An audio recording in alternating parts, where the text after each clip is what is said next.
Our next topic is atomic structure. You know that atoms are made up of protons, neutrons, and electrons, right? These are called the subatomic particles. But have you ever wondered how these protons, neutrons, and electrons were discovered? Fine. Come, let us have a journey to the discovery of these subatomic particles.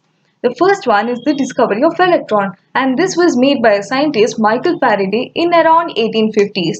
And what Faraday did was he began to study electrical discharge in partially evacuated tubes, and these tubes are known as cathode ray discharge tube. And the image of a cathode ray discharge tube is shown below.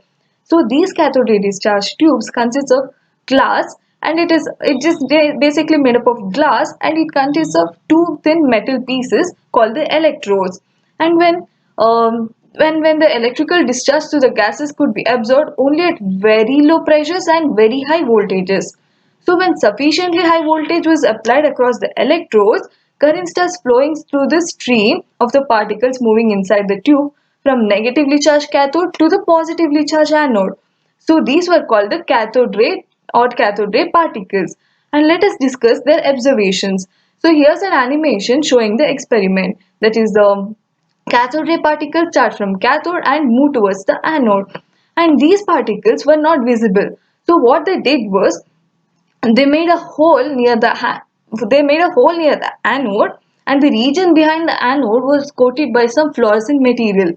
So what this fluorescent material do is they glow when some radiation strikes on them, and the fluorescent material they use was zinc sulfide. Fine. So these the rays themselves are not visible, and their behavior could be observed with the help of certain kind of materials like fluorescent materials which glow when they are hit by them.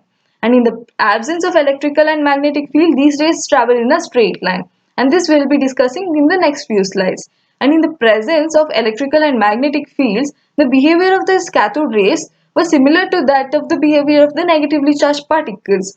So they named these cathode rays as the electrons, which are nothing but the negatively charged particles.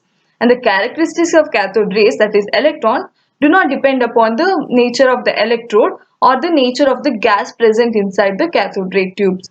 So we conclude that electrons are the basic constituents of all the atoms, and this is about the discovery of electrons.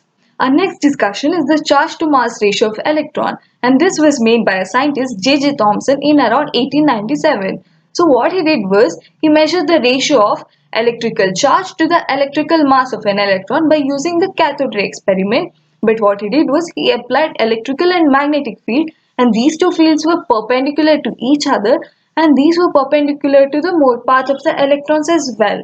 And let us see how we proceeded with this experiment. And here's an image showing the part of the experiment. So when an electrical field is applied, the electrons deviated from their path and hit the cathode rays at one point called A, which is on the topmost point in this image. And when only magnetic field was applied, the electrons strike the cathode ray tube at the point C, which is at the bottommost. But by carefully balancing this electric and magnetic field, he could get the electrons striking at the point B. That is what happens in the absence of electric and magnetic field, right? So this was his experiment basically. And the deviation of these particles from the electrical and magnetic field is dependent on three main factors. That is, the first one is the magnitude of the negative charge of the particle. So the magnitude of the negative charge on the particle increases when the interaction with the electrical and magnetic field increases, and this further increases the deviation. And the next one is it is dependent on the mass of the particle. So the deviation increases as the particle is lighter. Fine. And it depends on the strength of the electrical and magnetic field. The deflection of the electrons from its original position increases as the path voltage across the electrode increases. And so he formulated the ratio between the electrical charge and electrical mass. And this is given by 1.75 into 10 power 11 coulomb per kg. And after this, a few more experiments were performed, and they found the charge on the electron, which is equal to 9.10 into 10 power minus 31 kg. So this is about the charge to mass ratio of the electron. Now let us discuss about the discovery of protons and neutrons. First is about the positively charged particles. We discussed that the cathode rays are independent of the material of the electrodes or the nature of the gases present inside the cathode ray tube, right? But in case of positively charged particles, these are dependent on the nature of the gases present inside the cathode ray tube, and these are simply the positively charged gaseous ions. And the charge to mass ratio of these particles depend upon the gas from which these particles originate. Fine. And some of the positively charged particles carry multiple of the fundamental unit of electrical charge. And the behavior of these particles in the presence of magnetic and electrical field is opposite to that of the behavior which we observed in case of cathode ray particles.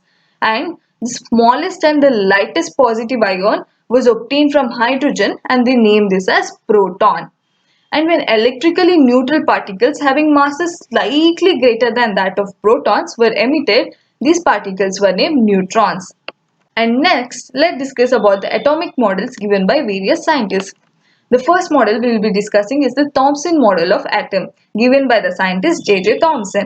And this model of atom is also called plum pudding model or raisin model or watermelon model. Why are these names given to this model? Come on, let us discuss. So this model, what he said was, an atom possesses a spherical shape and the radius is approximately 10 angstrom. So this sphere, what he called the atom consists of spherical shape, is positively charged where the charge is uniformly distributed throughout the sphere.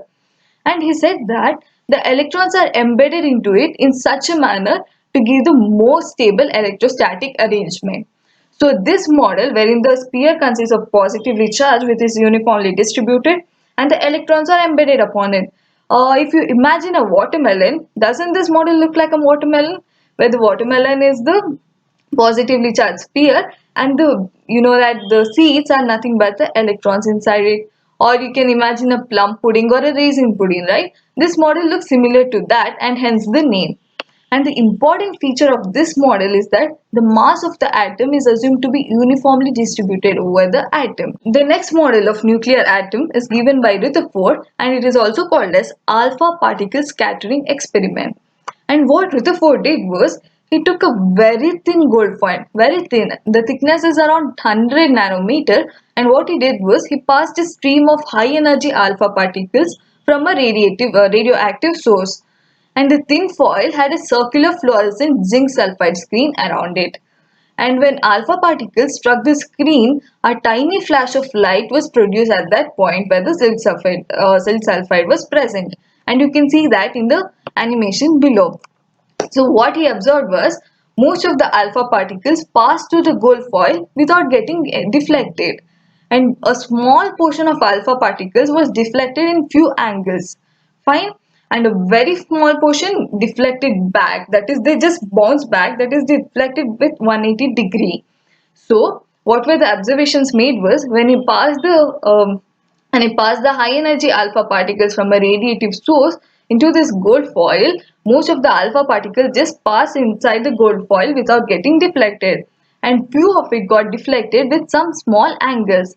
And a very small portion of it, very small, bounced back. That is, they got deflected by 180 degrees. And the conclusion made from this model is that most of the space in the atom is empty as most of the alpha particles went through the foil without getting deflected. And he said that a few positively charged alpha particles were deflected, right? So the deflection must be due to repulsive forces, that the positive charge has concentrated in very small volumes and that just repelled and deflected the positively charged alpha particles. And the volume occupied by the nucleus is negligibly small as compared to the total volume of the atom. And the radius of the atom is around 10 power minus 10 meter, while that of the nucleus is around 10 power minus 15 meter. So the volume occupied by nucleus is very small as compared to the volume of the atom. And Rutherford hence proposed a model of an atom. And the model he proposed was the positive charge and most of the mass of the atom is densely concentrated in an extremely very small region. And this small portion of an atom is called the nucleus of that atom. And the nucleus is surrounded by electrons that move around the nucleus with very high speed and in various paths called the orbits. And the electrons and the nucleus are held together by electrostatic forces of attraction. So what Rutherford suggested was there is a part of the atom called the nucleus with a positive charge and most of the mass of the atom is densely concentrated in a very small region. and this nucleus is surrounded by the electrons which move around it in various paths and with a very high speed, and these paths are called orbits, and the electrons and the neutrons are held together by electrostatic forces of attraction. Next topic is atomic number and mass number. We all know that the presence of protons inside the nucleus constitute the positive charge of the nucleus, right? Because they carry positive charge, and the charge of proton is equal to the charge of the electron, but they're opposite in magnitude. And since proton carry positive charge and electrons carry negative charge, and the number of protons present inside the nucleus is called the atomic number of that atom. And in order to keep the electrical neutrality, the number of electrons in an atom is equal to the number of protons. Let us consider few examples. In case of hydrogen, hydrogen has one proton and one electron, right? So the atomic number of hydrogen will be 1. And in case of sodium, it has 11 protons and 11 electrons. Hence, the atomic number of sodium is equal to the number of protons, that is 11. So the atomic number is nothing but the number of protons present inside the nucleus of an atom, and it is the number of electrons in a neutral atom. And these protons and neutrons present inside the nucleus are together called nucleons. And the total number of nucleons gives the mass number. So the mass number is nothing but the number of protons and the number of neutrons put together. Isobars and isotopes. You see the symbol, right? Here, X is nothing but the chemical symbol of the element, and A gives the mass number and Z is the atomic number. And this is how you represent each and every element in the periodic table, where X is the symbol of that element. And isobars are nothing but the atoms having the same mass number but different atomic number. So what does isobars have? They have same A but different Z. Fine. And isotopes are the atoms which have identical atomic number but they have different mass number. So isobars have same Z but different A. This is due to the presence of different number of neutrons present inside the nucleus. Because nucleons means protons and neutrons, right? When the number of protons are same, that is atomic number, there should be a difference in the neutrons which is making the change in the atomic mass number. And let us consider few examples. In this example, you see that 1H1, 1H2 and 1H3. In these three cases, the value of Z is same, 1, right? But the value of A is varying, that is 1, 2 and 3. So these three are nothing but the isotopes of hydrogen, that is prosium, deuterium and tritium. And the next example is 8O16 and 7N16. In these two cases, we see that the mass number is same, that is 16, but the atomic number is differing, that is 8 and 7. So these two are nothing but isobars. Next, developments leading to the Bose model of atom. There were two main developments which led to the Bose model of atom, which we'll be discussing later. And let us see what these two main developments are. The first one is the dual character of electromagnetic radiation. Here, dual character means wave-like behavior and particle-like behavior as well. And the second one is the experimental results regarding atomic spectra. And let us go into this one by one. The first one is the wave nature of electromagnetic radiation, and this was given by James Maxwell in 1870. He suggested that when electrically charged particles move under acceleration, alternating electrical and magnetic fields are produced and transmitted. And you can observe that in these animations. You see that E is nothing but the electric field and B is nothing but the magnetic field, and they are alternating. And these fields are transmitted in the form of waves, and those waves are called electromagnetic waves or electromagnetic radiation. Next, properties of these electromagnetic waves. Electromagnetic waves have lot of properties, and let us discuss about the important ones. The first one is the oscillating electric and magnetic fields produced by the oscillatory charged particles, which we saw in that animation. They are perpendicular to each other, and both are perpendicular to the direction of propagation of the waves. And electric waves do not require any medium. They can travel even in vacuum as well. And there are many types of electromagnetic radiations which differ from one another in wavelength or frequency. They constitute what is called as electromagnetic spectrum. What is electromagnetic spectrum? It is shown in that image, and we'll discuss about this. Different kinds of units are used to represent electromagnetic radiation. Yes, in case of frequency, the unit is hertz. In case of wavelength, the unit is nanometer, and so on. So herein you can see that the visible light is split into different colors, and we call that spectrum of colors, that is VIBGYOR, from violet to red. As the wavelength increases, particle nature of electromagnetic radiation, that is Planck's quantum theory. So there were few phenomena which couldn't be explained by wave nature of radiation, and those were the nature of emission of radiation from hot bodies, which is called black body radiation, and the ejection of electrons from a metal surface when radiation strikes it. It is called photoelectric effect. And the variation of heat capacity of solids as a function of temperature, and the line spectra of atoms with special reference to hydrogen. And these phenomena indicate that the system can take energy only in discrete amounts. And these were the phenomena which couldn't be explained by wave nature of radiation. And let us see about all this in detail. First one is the black body radiation given by Max Planck in 1800. We know that hot bodies emit electromagnetic radiation over a wide range of wavelengths. And an ideal body which emits and absorbs radiation of all frequencies uniformly is called a black body, and the radiation emitted by such bodies is called a black body radiation. So what a black body does, it emits and absorbs all the radiations of all frequencies uniformly. Fine. And a black body is in thermal equilibrium with its environment, and it radiates same amount of energy per unit area as it absorbs from its surroundings at any given time.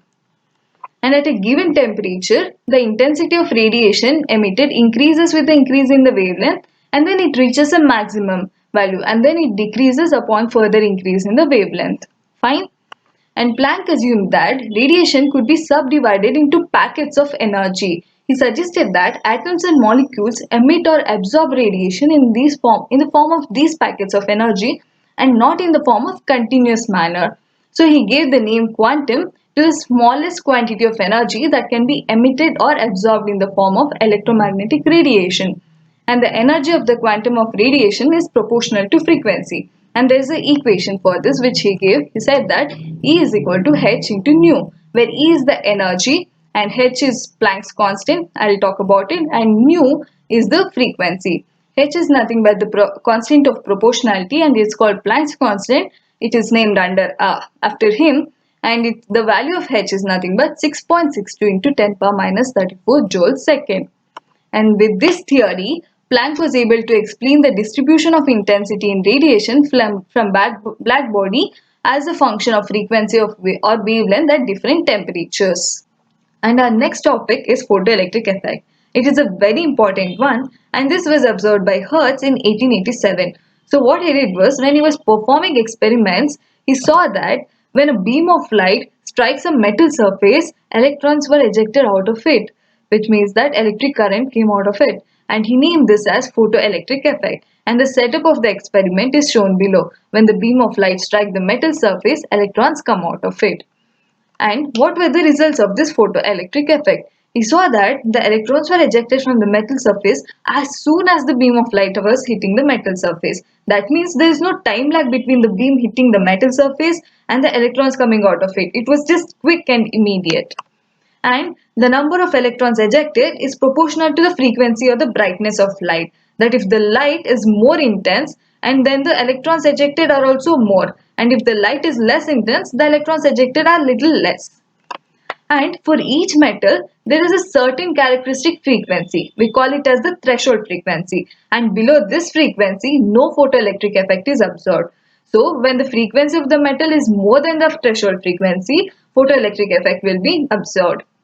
And the kinetic energies of these electrons increase with the increase of the frequency of light used. So when the frequency of light used is more, the kinetic energies of the electrons are also more.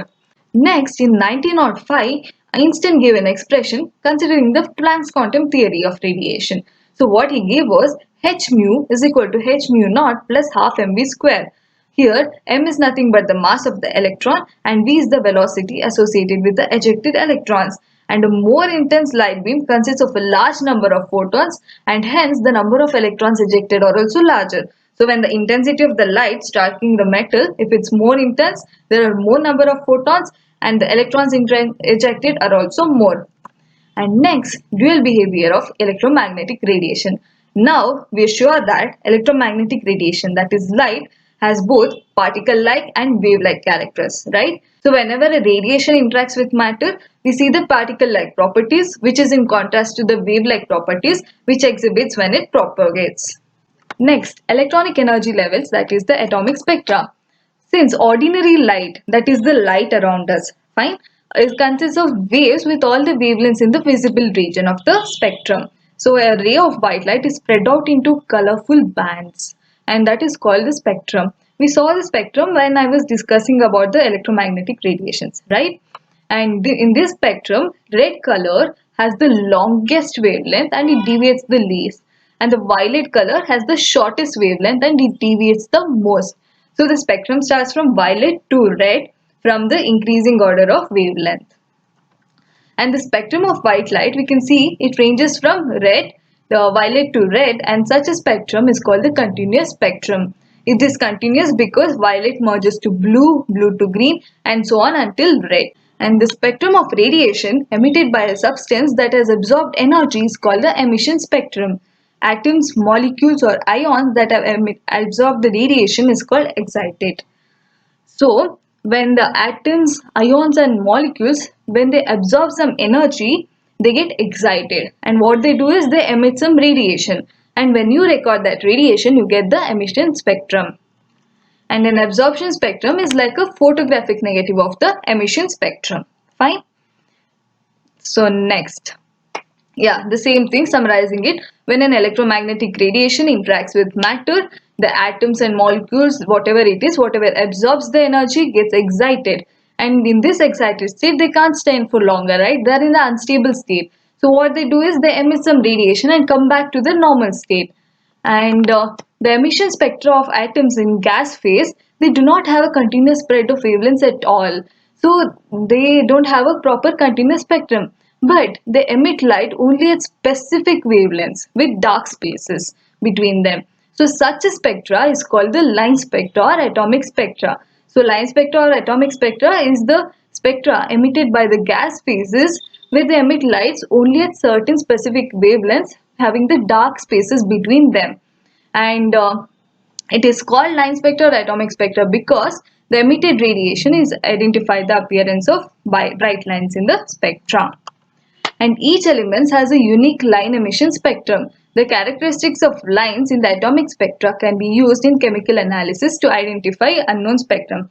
Say for example, if you want to identify some person, you use fingerprints, right? Similarly, line emission spectra also does the same jobs when it comes to atomic spectra or when it comes to analysis of some atoms. So in this image, you can see the emission spectra obtained from the excited sample and the absorption spectra obtained from the white source. And in both the cases, you see the spectra is a little different, right? Absorption spectra and the emission spectra. As we discussed earlier, absorption spectra is nothing but the black negative of the emission spectra. Next is the Bose model for hydrogen. There are few postulates upon which this Bose model for hydrogen was based. And the first one is electrons in an hydrogen atom can move around the nucleus in circular path of fixed radius and energy. Fine. And these paths are called orbits or stationary states, or they even call it as allowed energy states. And these orbits are arranged concentrically around the nucleus. Fine.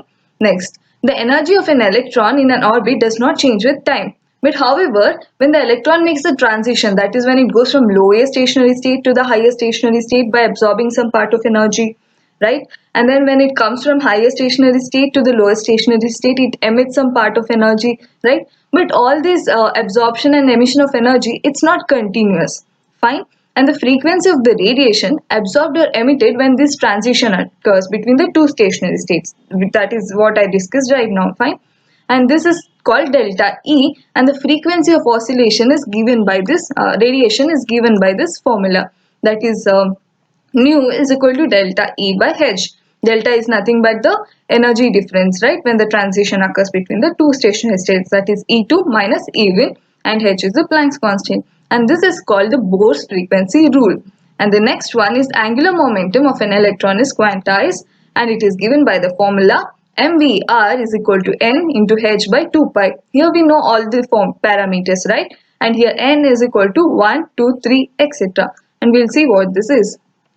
Next, Let us see what Bohr's theory for hydrogen atom is.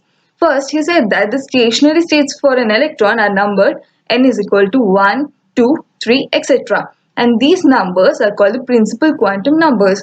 And we will be discussing about this concept a bit later. For now, just keep this in your mind. Fine? And the radii of the stationary states are expressed as r is equal to n square into a naught, where a naught takes the value 52.9 picometer, and this is the first stationary state and is called the Bohr's orbit. And the most important property associated with an electron is the energy of its stationary states, and there is an expression for this energy, that is En is equal to minus RH into 1 by n square. Here n is equal to 1, 2, 3, that is nothing but the principal quantum number, and RH over here is called the Rydberg's constant, and it has the value that is 2.18 into 10 power minus 18 joules. And the Bohr's theory can also be applied to ions containing only one electron. Fine.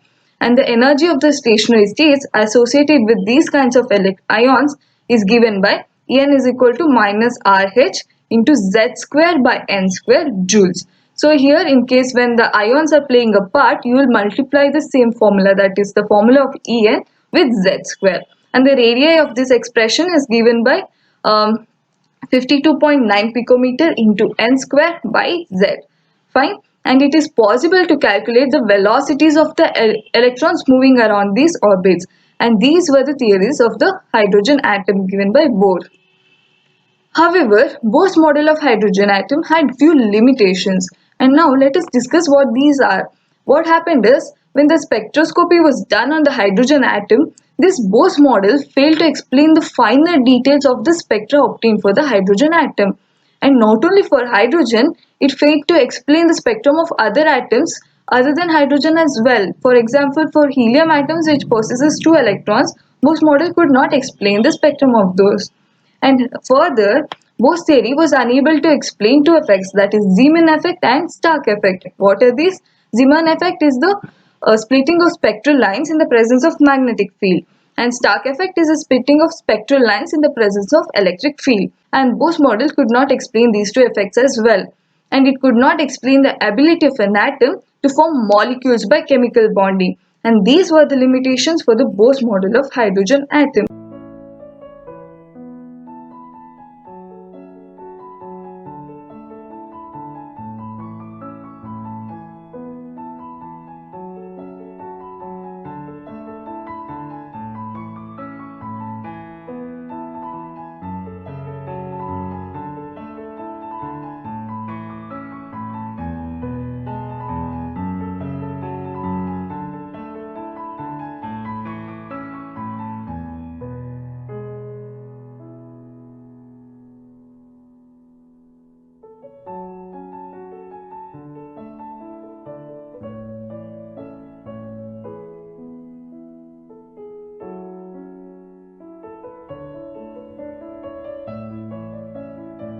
Hi everyone, I'm hoping you are finding these videos interesting, and if yes, please hit the like button and share it among your friends.